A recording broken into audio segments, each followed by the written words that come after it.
Okay, so and I have my soundboard back up, so we're gonna do the startup sound. Okay, so so something I like to ask is like, asking about you company that we're joining. So the LTV to CAC. We'll explain what this is. We'll also talk about ARR. We'll talk about maybe payback period. Payback period. Anything else that people know, like valuation, I guess, runway, burn, anything else that people often wonder about and never asked? Churn. Thanks, Julius. Good question. Yeah, I heard someone ask. Yeah. Well, I'm kind of new to all of this. Where I don't want to kind of take up the time with like I'm new. No. Just explain everything, but like, where would I go to kind of like get a refresher on this stuff? Because like. So I don't know, because I've been doing this for like 10 years at this point. So yeah, Jose says the internet. Okay, so there's the equity side. So what's the equity comp thing that people keep sending around? You know, does anyone know what I'm talking about? The manual. Equity compensation, the manual of compound. There's the Holloway guide to equity compensation. Like some of this is going to be good for understanding startup finance. And keep in mind that this is very American focused, but most tech companies are sort of American style, even if you're not formally in the US. So there's compound. All right, let's just does everyone have like resources that they want to throw up? Resources. Let's just throw compound here. Let's throw the Holloway guide.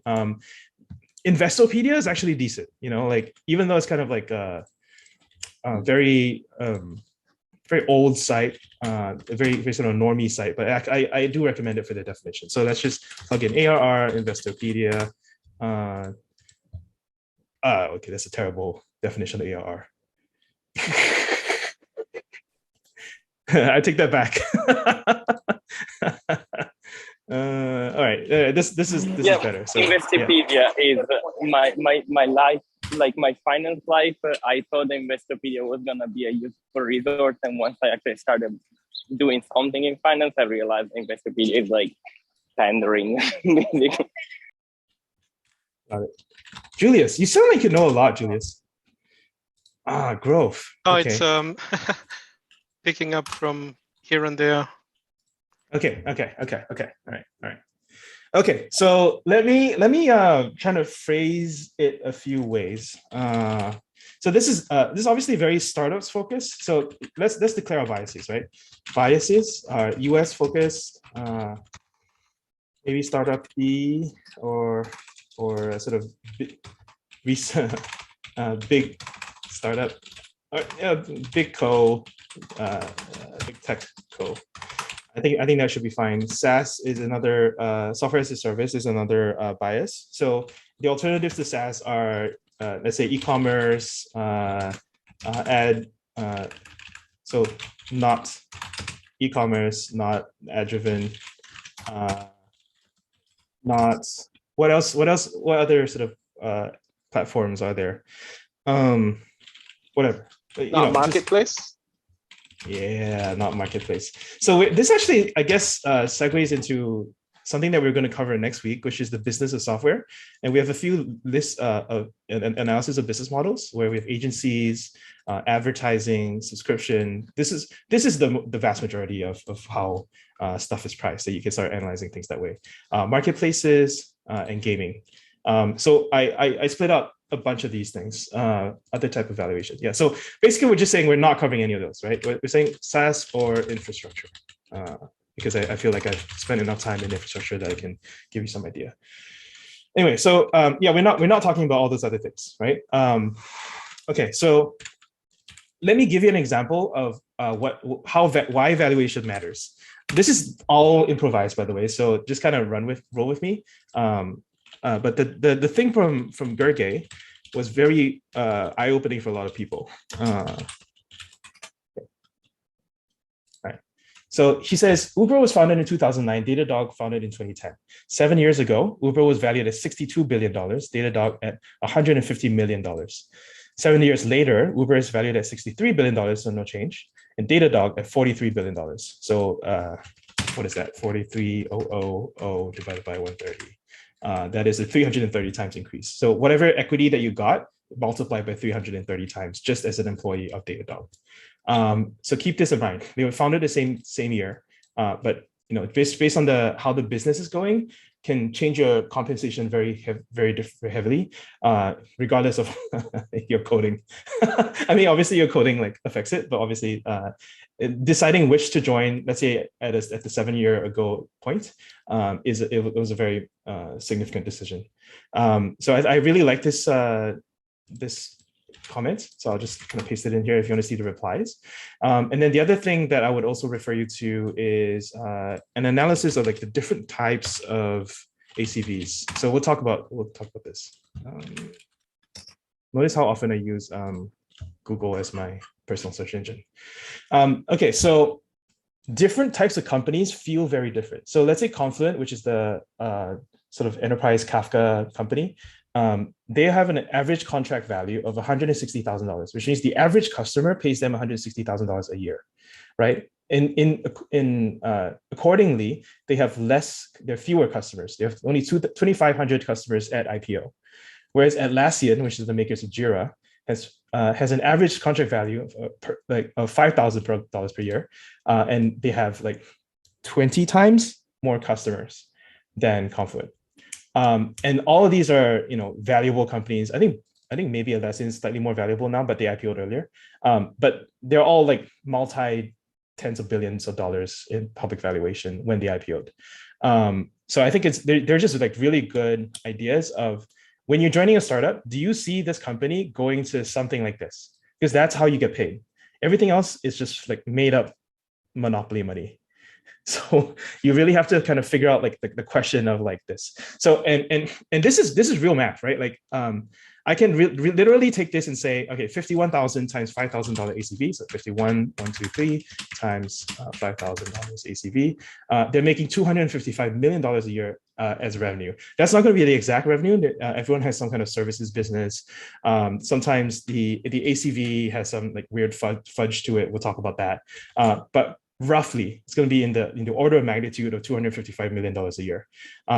And then you take a standard, so that's your revenue. And then what's a standard price to sales ratio at IPO? Let's say between 10 and 30, depending on where you are in the public market. So if it's 10 times sales, it's $2.5 billion at IPO. If it's 30, it's 7.5, right? So it gives you a rough math of like what kind of valuation you're joining versus where you might be exiting, and the main drivers that you sort of break down in order to get there. So that's the kind of the relationship between average recurring revenue and average contract value. Does anyone have questions on that? I feel like I'm lecturing. This is meant to have a discussion. Yeah, Chad or Omar. Oh, go ahead first. Yeah, Omar. Yeah, are these numbers public? Can you find out what the company? Yeah, I pulled them all from their public filings. Okay, so where do you pull these numbers from? Like, yeah, sure. Just go Confluent S1, and then you just kind of Google it. So ACV.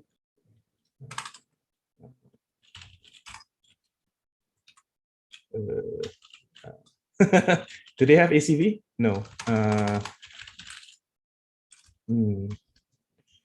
Okay, so sometimes you can sort of back it up, but no, I'm pretty sure I put a real contract value here, but oh, here, look. They say there are 2,500 customers.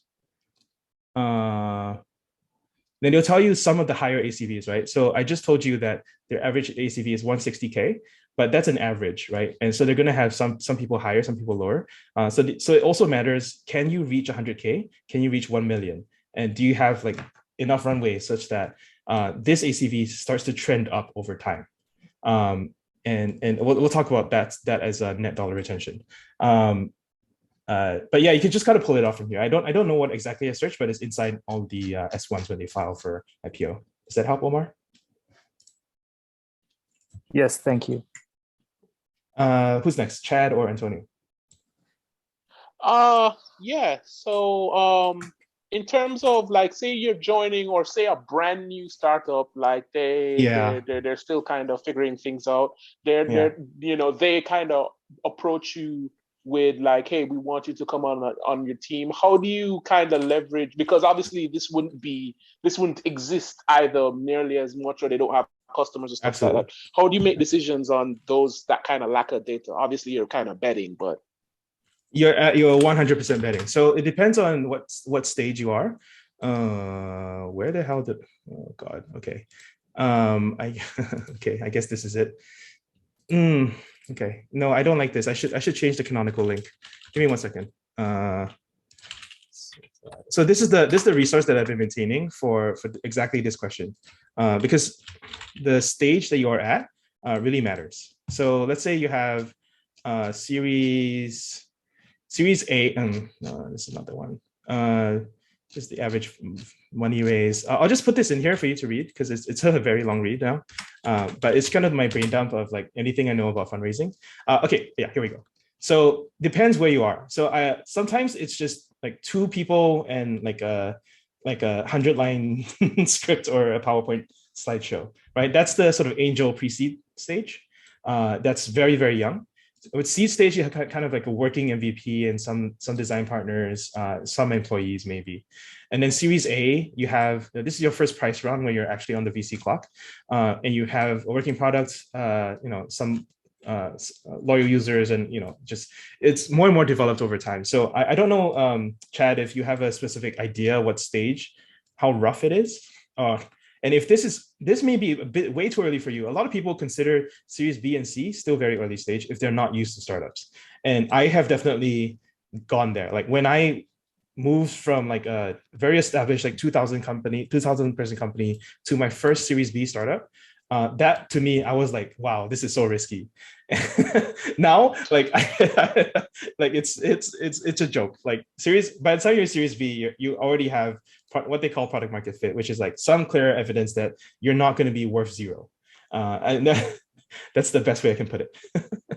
So the company's definitely pre-seed. Like, in fact, when I was talking to the person, that's literally the phrase they used. Okay, all right, yeah. It's good to classify the type of risk, right? And there's also probabilities of failure for each of these. I think there's charts out there. Where is it? This, let's say every single stage, the probability of failure goes down by 30%, something like that. And it's compound. So let's say from here to here, like it's like 70% that's like 30% that's likely to fail, and then from here to here another 30%, something like that. But it's super rough, and it's very what I call ergodic. Like it's a non ergodic process. Like in other words, like some companies will be successes from start to finish. Some companies are kind of doomed from the outset. So it's not like you can suddenly be rescued just by a toss of the dice. Like there's a lot of humanity and strategy in it. Antonio and then Max.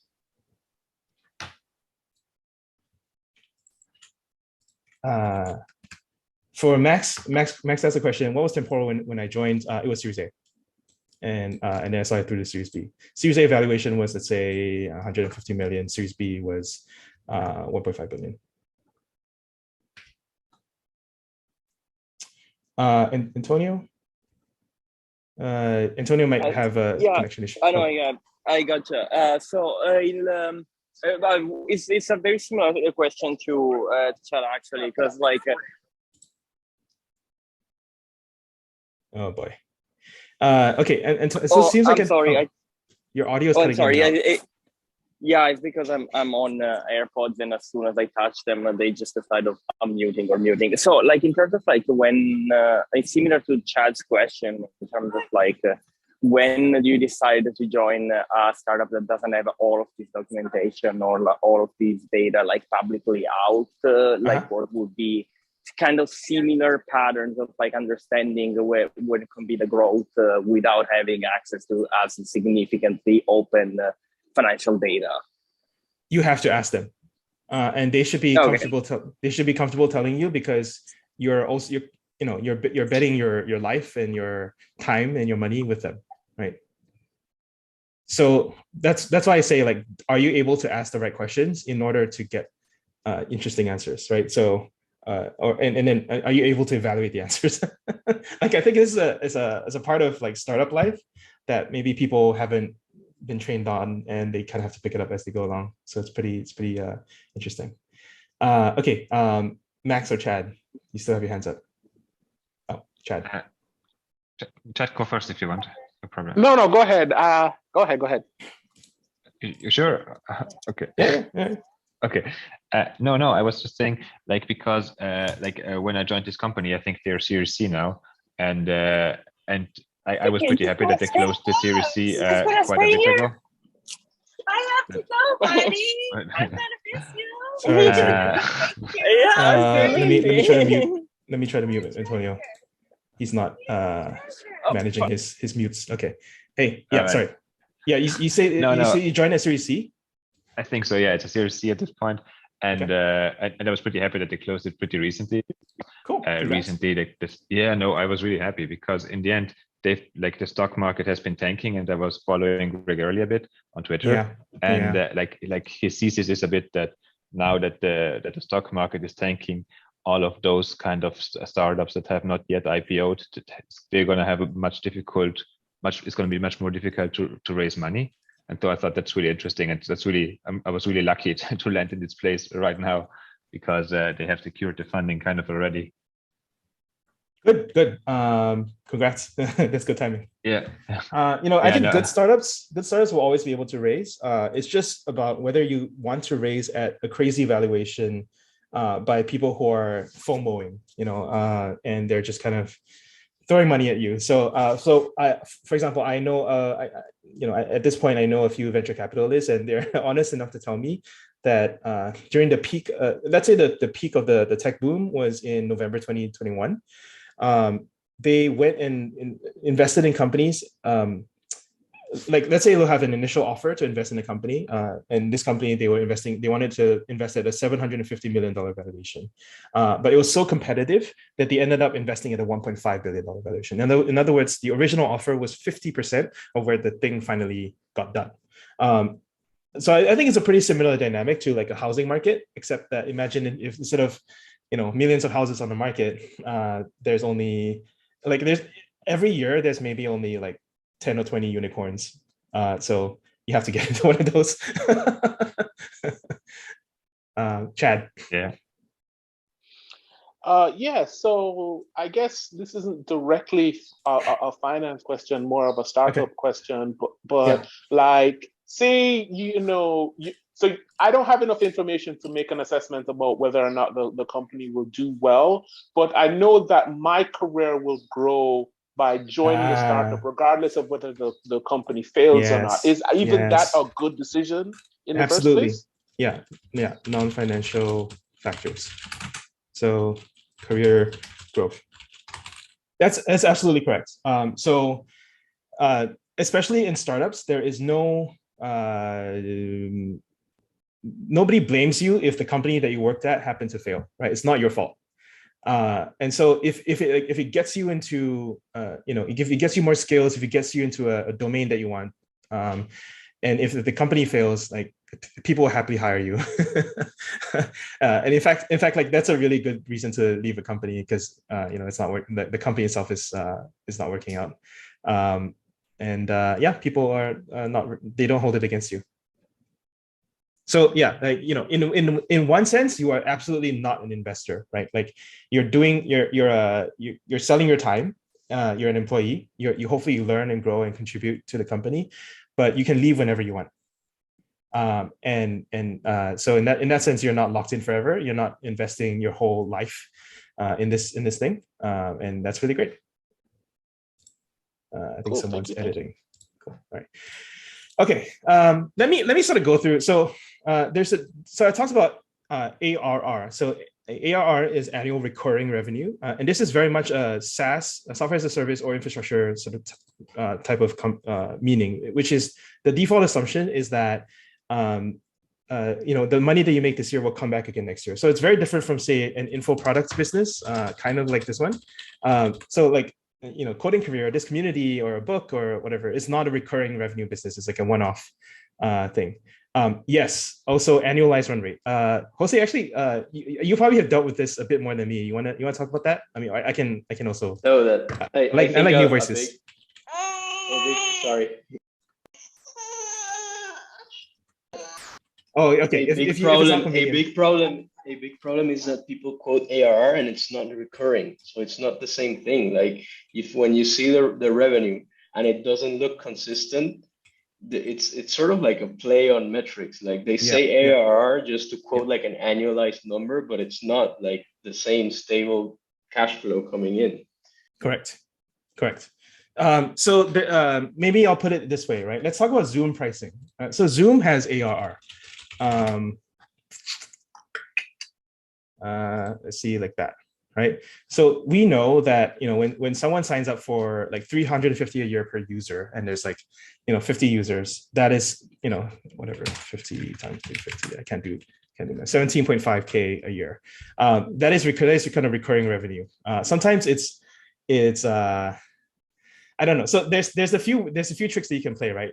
One is the annualization. So let's say you got a big month from some customer, and then they'll be like, oh, okay, like our annualized rate is like this times 12, right? Like which is a trick that some people can play, but you just know that it's a one-off. So so that's definitely something you should not count against. And then the other thing that is also tricky is sort of usage-based billing. So that's another trend that is coming up. In other words, there's no such thing as like a recurring. This is a recurring subscription, right? Where whether or not you use, no matter how much of it you use, how many calls you make, you're still going to be charged 350. But a lot of businesses, especially infrastructure businesses, are moving towards usage-based billing. So, I wrote a whole thing about this, and I think it's definitely a trending topic, where let's say they'll sell storage per gigabyte, and it's just based on how much storage you use. Yes, that tends to trend up over time, but it could also go down, and you're not the customer's locked in. The customer's not locked in to some amount of spend. It just is some level of spend that hopefully goes up over time, and it's like kind of not recurring, but kind of is. So the industry hasn't really developed a term for usage-based billing yet. We still call it ARR today, but it's not exactly correct in calling it ARR. Anyway, but those are the nuances, right? The most important thing is what percent is professional services. So every company has some of this, and professional services are often like consulting, basically like how much human labor are you selling versus machines and software doing the work. And sometimes it's 0, sometimes it's 50%, sometimes 70%. It can go very high. Because most companies, especially enterprises, want some kind of professional services to do the work for them, to do integration work or whatever. And that is not recurring. That is a much lower margin business. So we should talk about margin as well. So margin. So margin is basically, there's two types of margin: gross margin, and there's a profit margin. The business school types will say like EBITDA margin, but it doesn't really matter once you get to some amount of sort of accounting for fixed costs. So gross margin, gross margin basically takes into account the variable cost of goods. Like let's just say the more services you provide, the more like bandwidth you consume. I don't know what other cost of goods. Like these can be very high. It can be like 90-something% in the case of Google, and it can go all the way down to, I don't know, 60% in the case of infrastructure companies, and then it can go all the way down to maybe depends how you count it, between 5 and 30% for marketplace or sort of content-heavy businesses where you have to do revenue share with your content creators. So the gross margin is very high, but that actually matters a lot as to the quality of the revenue, right? There's such a thing as the quality. In other words, like if you're selling things at negative margins, obviously you can go down to negative margin businesses where you're literally taking something that's worth $1 and selling them for 50 cents. Those are subsidizing businesses. So in other words, for example, you can see like Uber in the early days doing this, where in order to just capture the market and develop the market, the customer habit, you heavily subsidize the business so that everyone uses you, and then you slowly take the subsidies off. And it remains to be seen how loyal the customer is once you take the subsidies off, and that's a bet. But yeah, does anyone have questions about margin stuff? Okay. Let me do a side. I'll do one digression on income statements, and then because I feel like this is the best way to explain margins. All right, let's look at this income statement.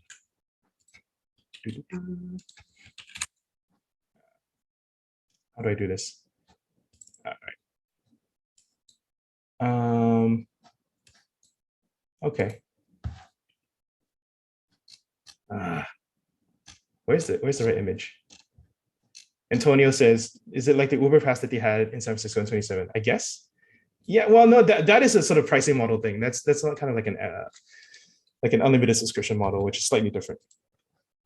For Uber, they were literally subsidizing every ride, especially in New York, to get off the ground. All right, so this is an example of like an income statement that you typically see. So the top line we just talked about, which is revenues, and then the middle line is cost of goods sold. This should be the variable cost, which is like more or less as revenue grows, the cost of goods sold is going to grow in some kind of fixed proportion. It's never really fixed, but it's kind of in line. You can see in this business, the cost of goods sold is not quite growing as fast as the revenue, which is a very good thing, which means they're getting economies of scale. But in theory, the cost of goods sold should be quite varied with revenue. Gross profit is so gross margin is gross profit divided by revenue, right? So let's say revenue was 70 divided by 108 in this. So that was 60% gross margins in 2014, and that went to 94 divided by 150. That was 63%. So gross margins improved from 60 to 63%, right? And that just makes the fundamental profitability of the business much better down the line. Below the gross margin line, there is marketing, general administrative, depreciation if you have a lot of capital expense, and then interest if you borrow money, and that adds into total expenses, and that gets you sort of your net profitability. Taxes are not really within your control, so people just kind of look here as the EBITDA that line, and that's kind of the operating profit of the company. So you can still calculate, let's say 16%, 16,000 divided by 110,000. So this company has an EBITDA margin or profit margin of 15%, something like that, right? And then you can go here and you go 39 divided by 150. This company has 26% EBITDA margin after this 4-year period. So in other words, the margins of this business has grown a lot, and it's growing. The profitability of the company is actually growing much faster than the revenue, and you can sort of break down the margins this way. Max. Yeah. So what would be the equivalent of cost of goods sold in a SaaS business? Yeah. So literally like your AWS costs often, okay. Number of servers, amount of bandwidth that you're paying, amount of database storage that you're paying for, that kind of thing. Very, very, very much like the infrastructure cost. Whatever goes up, the more users you have. The rest, maybe it's better to define it as the opposite of whatever's in here, which is the sort of SG&A line that people talk about. So this is sales, or we kind of lump sales and marketing together, even though they're a little bit different. There's G&A, so just like the administrative overhead. And then there's often R&D, which actually a lot of software engineers are placed in, right? So we're like, our salaries are actually paid out of this R&D cost center. Sometimes they're capitalized, but often they're just paid out, because it's often like to pay the least amount of taxes, you want to goal seek this number to 0 or negative. Okay, I see. I think you can actually even claim some tax credits if you're negative. I'm not even sure about how that works, but leave that to the accountants. But basically, this is the amount of money you're going to spend anyway, whether or not you had increasing or decreasing revenue in that period. right? Because you already plan to spend this. This is like your headquarters costs, like your I don't know, your janitors, or I don't know, your janitors and software engineers, whatever, your staff, right? Like, and then the existing marketing expense that you want to build for the long term. Cool, cash flow gains. Ooh, so yeah, I don't know about the goal seek thing as much. Honestly, it's very determined by tax strategy, much more than accounting principles. All right, cool. I'll just kind of stick this in here, but just don't concern yourself too much with them. Like, you can pay someone for this. It's a very commoditized thing. Don't really worry about it. In fact, I feel like this is pretty much the max you want to know about gross margin. Just figure out just figure out gross margin. Don't worry about profit margin, because especially at a startup, they're not going to make any profit anyway, and it's going to change a lot. And it's very much within your control how much you want to grow, right? Like, I think the business is going to go on fire. I'm going to rapidly increase my R&D expense. I'm going to hire a whole bunch of people now in anticipation of a big growth period, right? And so that's going to drive my earnings in the short term down, but hopefully earnings in the long term up. And you just don't have visibility on that. So that, like, all this is just kind of like the investor's concern. You should, like, but just based on for the health of the business, you should kind of have a good sense of what the gross profit is. So for example, at a previous company that I had, we were targeting 60% gross margin, and we asked an advisor, and he was like, that's a terrible margin for infrastructure business. He wanted us to be closer to like 70 or 80%. And so we changed our pricing in response to that. But you should roughly know the economics. Like, why is Google one of the best businesses of all time? They have 90-something% gross margin on the core search business. So yeah. All right, cool. Churn. So not everyone subscribes to you forever. So there's a churn and LTV. So it's going to link all these things together. So churn is the concept of like what % of your customers leave you every month, quarter, or year, right? So there's sort of monthly churn, quarterly, annual. What is good churn? What is bad churn? Does anyone know any churn numbers? I can give you my mental image, but I want to see if anyone has thought about churn. 20% is good, I think, right? 20% churn is good. I think so. I don't know. Is that annual or monthly, or what is this? Annual, I would say. No, okay. So in no universe is 20% churn good. So okay. Jose says 2% monthly. Yeah, I think that's decent. I think it could be better. I think there are guidelines out there that tell you something like like 0, like, and it depends on your category, right? So again, this is like I don't know. It really depends on your let's say B2C, B2B, B to SMB, or B to big enterprise. You should sort of break it down like that. B2C churn can be between 2 to 10% monthly. In other words, like let me clarify how bad 10% monthly is. This means you churn through 120% of your customer base every year, right? So like it's really like you have a leaky bucket. Like every customer that comes in leaves you within a few months, and that's really bad, because like you're gonna run out of people to try to draw in, and it's very expensive to acquire those customers. SMB also has a high churn rate, let's say like 1 to 5% or whatever, and then enterprise it's a bit lower, it's 0.5 to 3%, whatever. It's something like that. These are very, very bad numbers. I'm just going to give you a ballpark that there are different categories of churn, and how well you're doing depends on what category you're in. Chad. Yes, I guess it's 2 questions. So say you have like a company that was it wasn't necessarily a business or anything, but obviously they kind of relate to these numbers. So like, say for instance, they had a high churn rate, but they weren't necessarily like a business, they weren't trying to make revenue, they were just existing, and then they're becoming a company, and then obviously one of the things that they want to do is to reduce their churn rate. Okay. Is that like something you should be worried about as like their kind of previous history?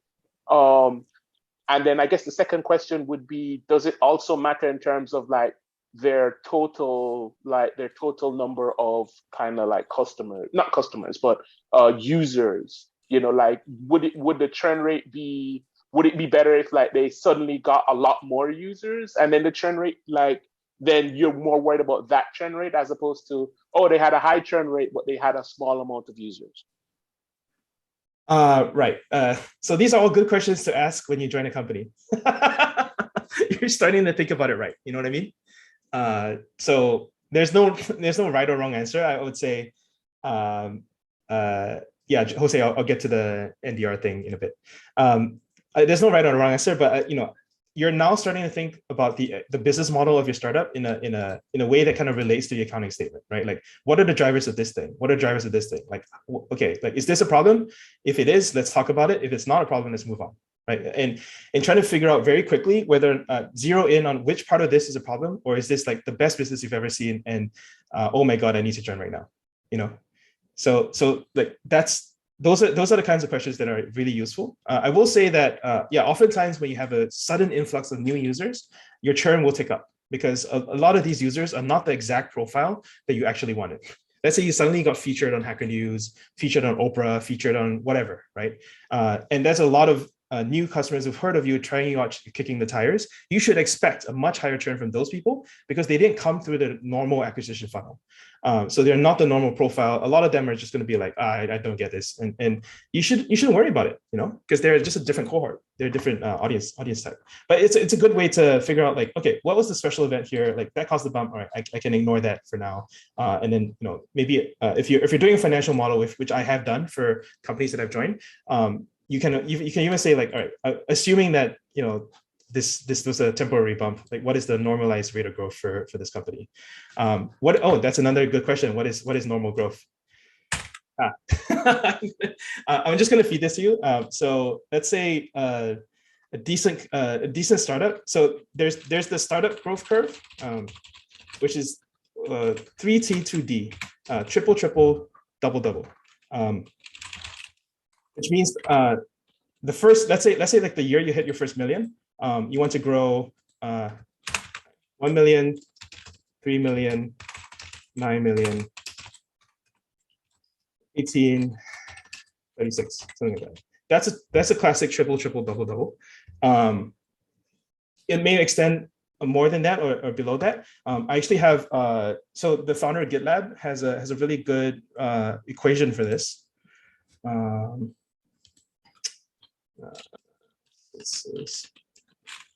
May even have it saved. There you go. Okay, so this is Sid, the founder of GitLab, and his equation is it's T2D3. So 2 million, 2, 7, 16, 34, 17, 144. Around the $100 million mark is kind of like you're guaranteed to be unicorn at that stage. And so it's basically a question of how quickly should you grow there. And people have recommendations for how fast SaaS companies should grow. This is kind of like top tier, best of Silicon Valley. You will be a hot company if you follow this trajectory.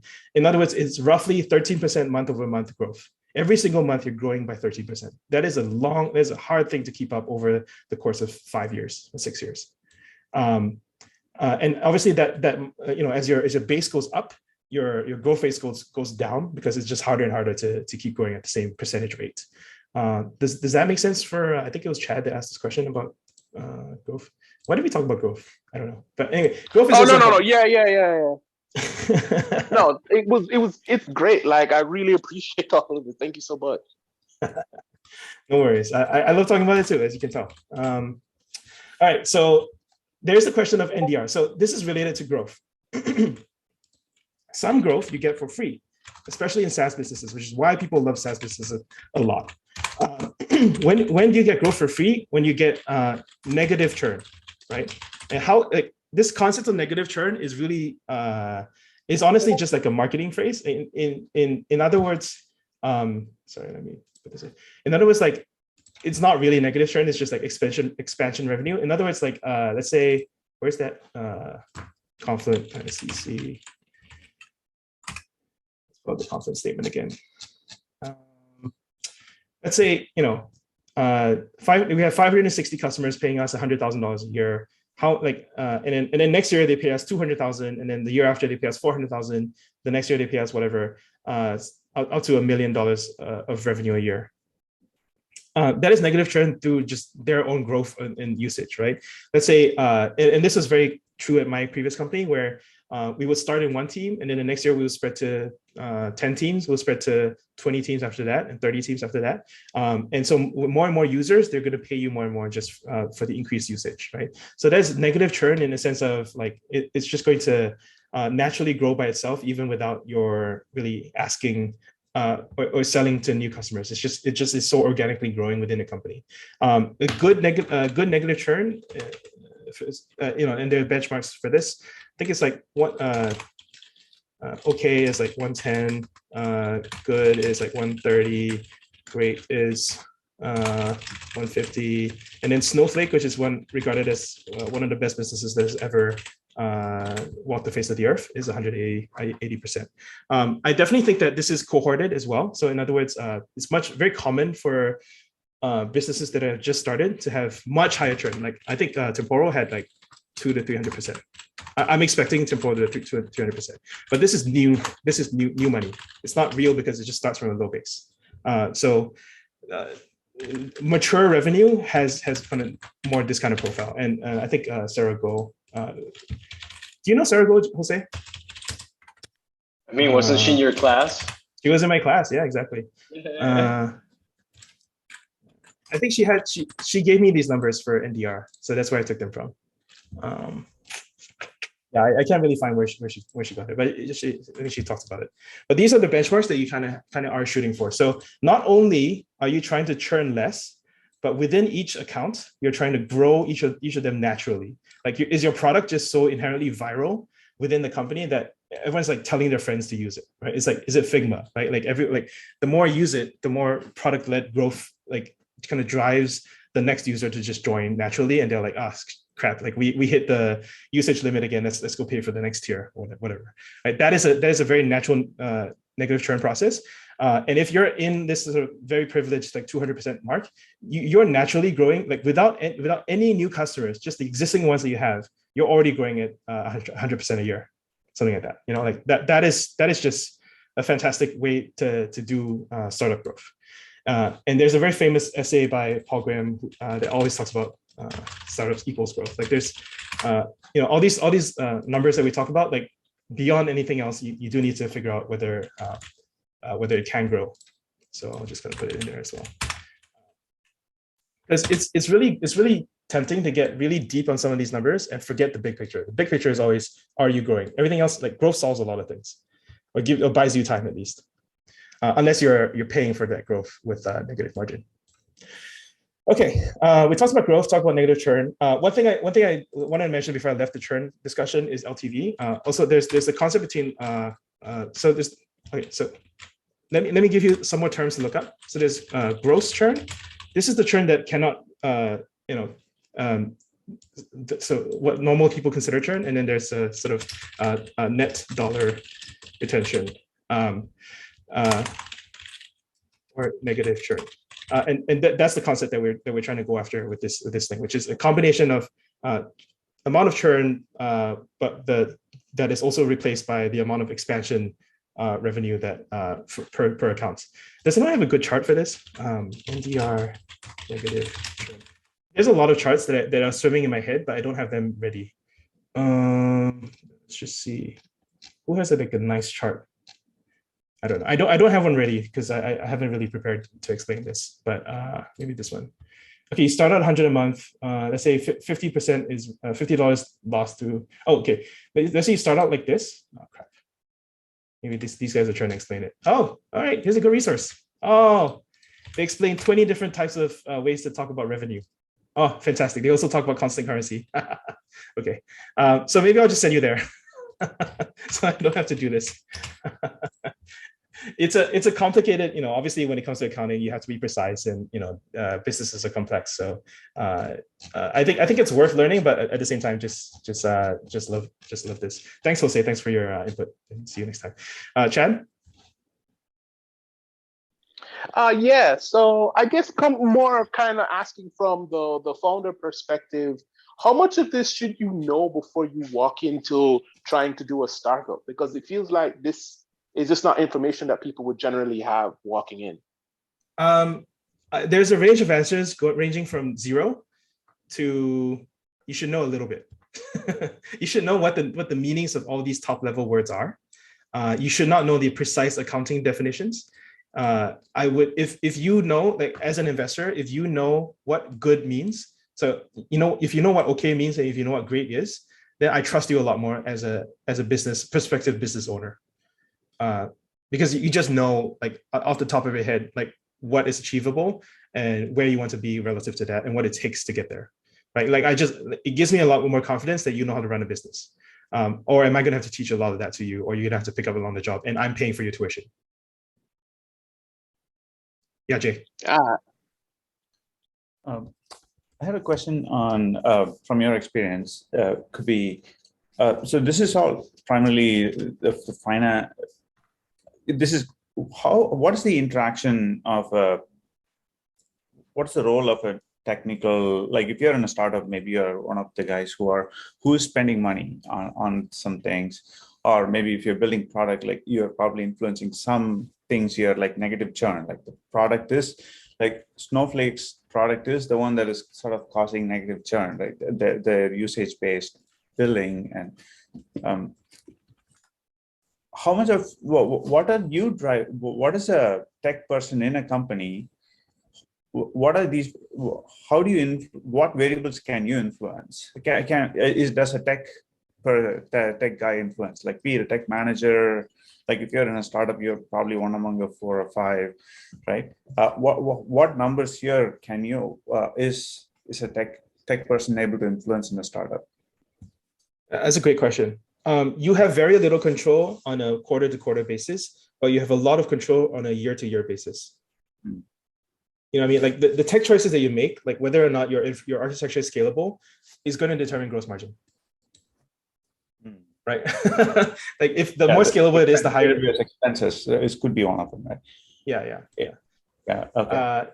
It also can determine profit margin if, like, in order to scale 10x, do you need to hire 2x more developers or 10x more developers or 20x more developers? Like how well can you support? Can your existing core team support massive scale, right? Like so WhatsApp acquisition. How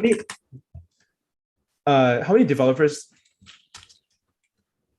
I think they had like 13 developers. They had 35 engineers and supported 450 million users, right? Can your engineering team have this ratio of engineer to users? And if not, like, but look, it's not your ability. Like, this is the complex equation. It's not just like, did you make the right framework or language choice or anything like that? It's also like the use case, right? This is just chat, right? So like it's not as maybe intense as live streaming or whatever. But there's the opposite scenario where there's right now this very public debate. Twitter has 8,000 employees, and most people are pretty confident half of them are not doing anything. Right? This is not a joke. Like I've discussed this with a Twitter employee. He's like, we just don't know which half. Right. Yeah. Which is ridiculous. I think it's eerie. So I think this is the WhatsApp case is something that I aspire to be. Like I actively try to keep my team smaller, but it's like it's also depends on, it's a very good problem space that require, like the problem space that they have chosen doesn't require the team to scale. Exactly. Whereas if you if you have to serve customers, then like AWS professional services has to grow to somewhat. Correct. It shouldn't be linear, I suppose, right? Like if you want to contribute, it shouldn't be linear.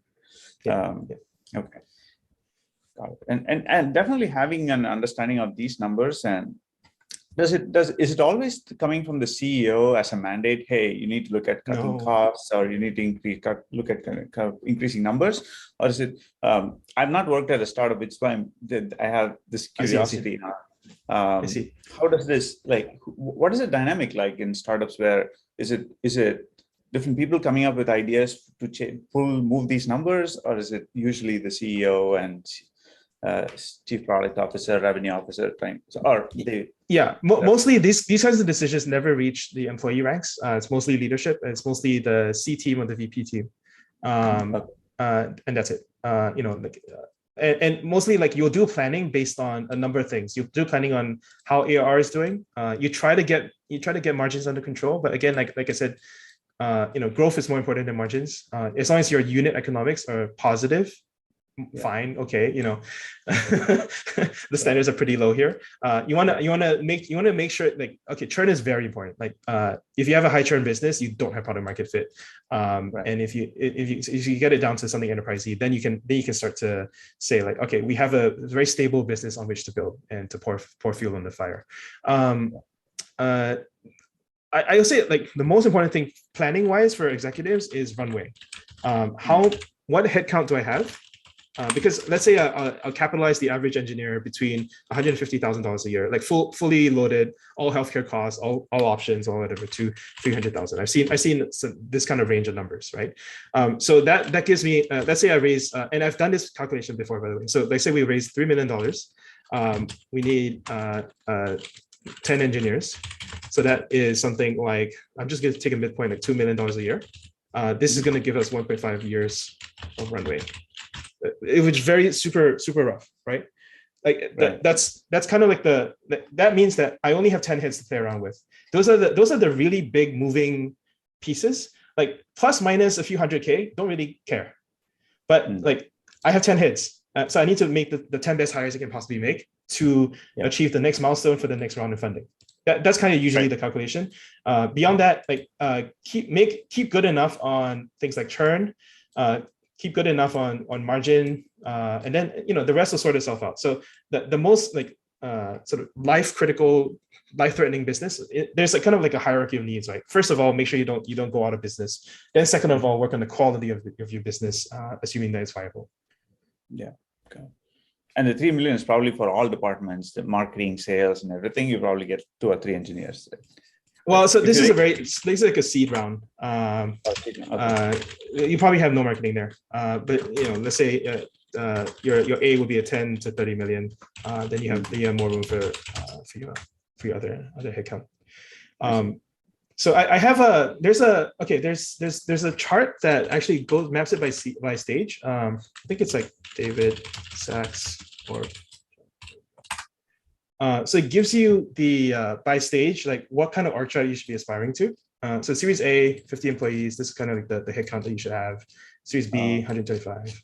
So you kind of map it for like what you expect to pay them on average and all that. And like you're not going to vary very far based on like the big moving factors are the type of people you want to run, right? If you want to run a significantly different type of business, then you're making a decision. Okay, I want to do the same level output on 20 people. Which of these are you cutting, or which of these jobs are you combining into one job? Right. It's a fun question. Chad, what's up? So it's kind of interesting that you brought up the headcount question. Like, so you go through, well, you haven't gone through all of the information, but you get as much as the information about the company as you can. You decide that you're going to bet on this company in career wise. How do you think about your compensation as an individual engineer with the information that you have? Earlier stage, you care more about percentages, and later stage, you care more about dollars. Because the closer you are to an IPO, the more real money it is.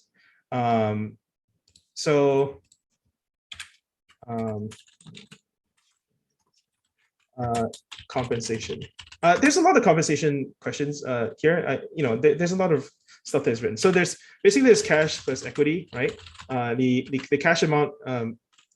One mistake and this kind of maps out to total comp, but this is a very vague number. The more equity you receive, right? So let's say you receive a total comp. So like 50 plus 150 is very different from 150 plus 50. Does that make sense? Especially kind of. So and if you experience something like I did, where your equity does a 10x, this means that your 50 plus 150 becomes 1.5 million. And so that works out to 1.5 million. And then this 150. So you receive cash, you took less risk, becomes 650, right? So it's very much like how much of an equity owner do you want to be, versus a lot of people always tell you to value equity as 0, but that's probably not true if you're joining like a startup that is not like half-baked. One of the ways you can tell that is like, the quality of the investors, because they have a lot at stake as well, and they also have a lot of network to bail you out in case the startup ends up not doing well. Not to say that they don't have zeros, but they have a lot of outs, to use the poker terminology. So just a quick question about the 50 plus 150, or just those numbers. So 50 would be your base salary, and 150 would be. That's not realistic. Yeah. Let's say 100, 100 plus 100. Yeah, this is more realistic. Sorry. I just want to give you more realistic numbers. Nobody gets 50. Nobody in the US gets 50K a year. At least for software. Yeah. Okay, thanks so much. Yeah, you're welcome. Okay, I'll cover a few last things. I realized we actually went past the hour already, but I'm almost done. So the main thing to understand for churn is, there's an equation to convert churn to churn plus ARR to lifetime value of a customer. So this is a very common ratio that I think people are discovering, Max is discovering, is not that useful, because we can mostly tell what an LTV is. So let's say what is the rough idea for this? Let's say our churn is let's say we make like 5K a year, and we divide by 0.5, and then it's like I don't know, 10. Wait, really? Oh, 0.05.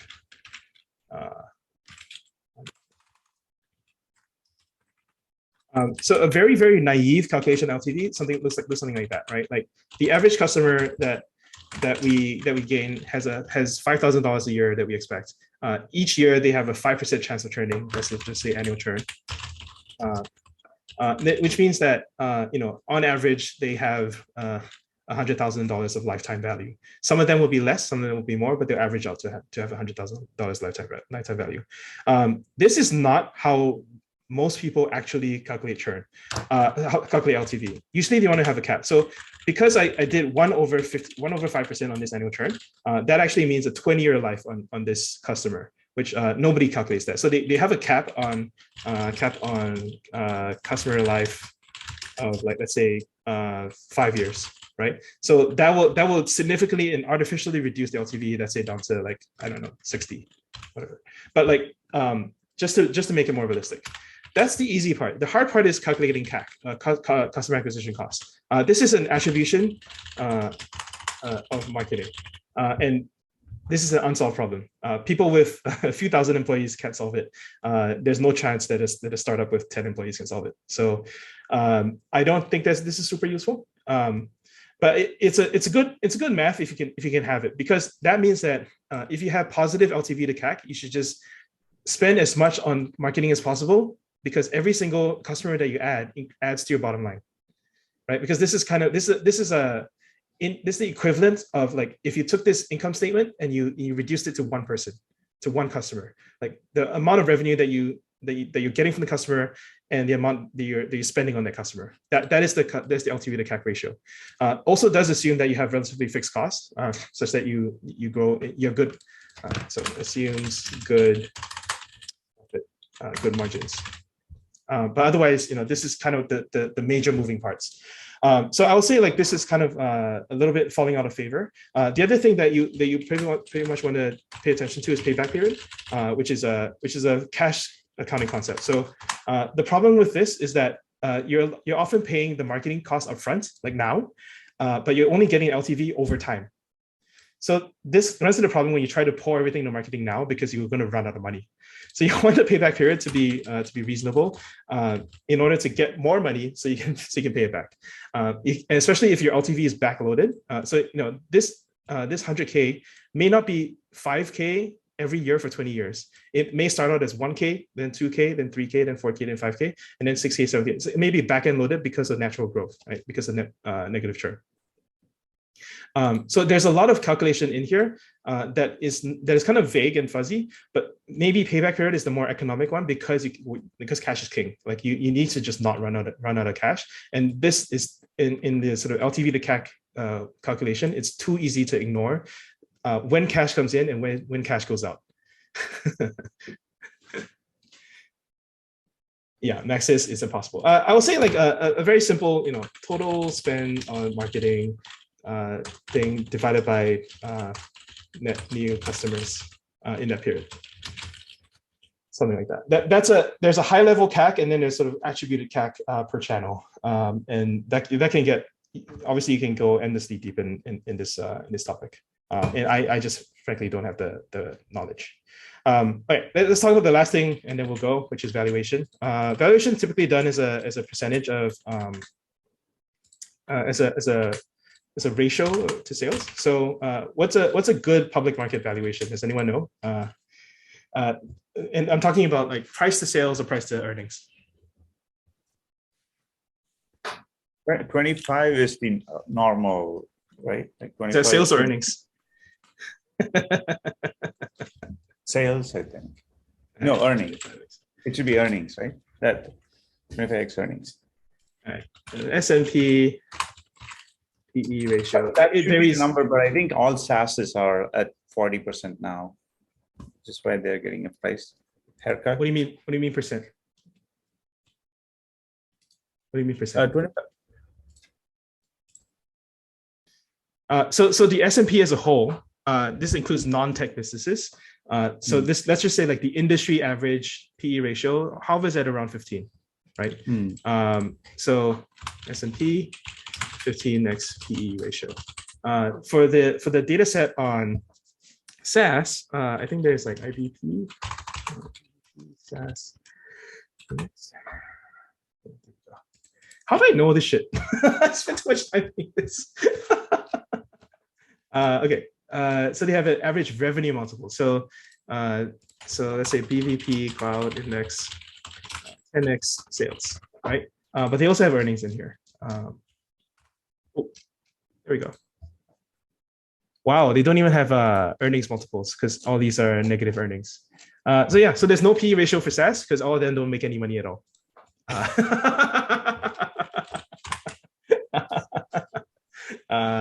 Yeah, so I think that gives you an idea. But then, then the advanced question is, okay, what is Series A, B, C, D typical ratios, right? So A is kind of like this.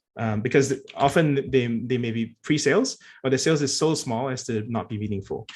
B, you can have something like, this is like good times valuations, let's say 100x to 250x. And I've seen this go up to 2,500x before. This is how crazy things were last year in November. I don't have any way to explain this apart from people were very positive. And then it goes down to maybe like 40 to 50x here. And then it goes down to 30 to 40 and basically converges on whatever the public multiple is. And these are all sales multiples. It converges on what public multiples is the closer they are to IPO. So in other words, there's a lot of money speculating that they will get to IPO and they're giving you advanced credit for that. Like ideally the multiple should stay the same the entire way throughout, right? But it's not because early stage is very competitive and people are placing bets. They're not valuing you as a multiple of sales. They're valuing you as a percentage probability that you will get to that sales.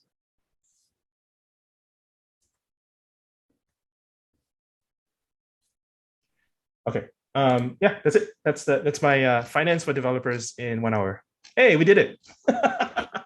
Oh, we missed one. It was intense. Cash flow. Cash flow. Raise more money. What are you talking about?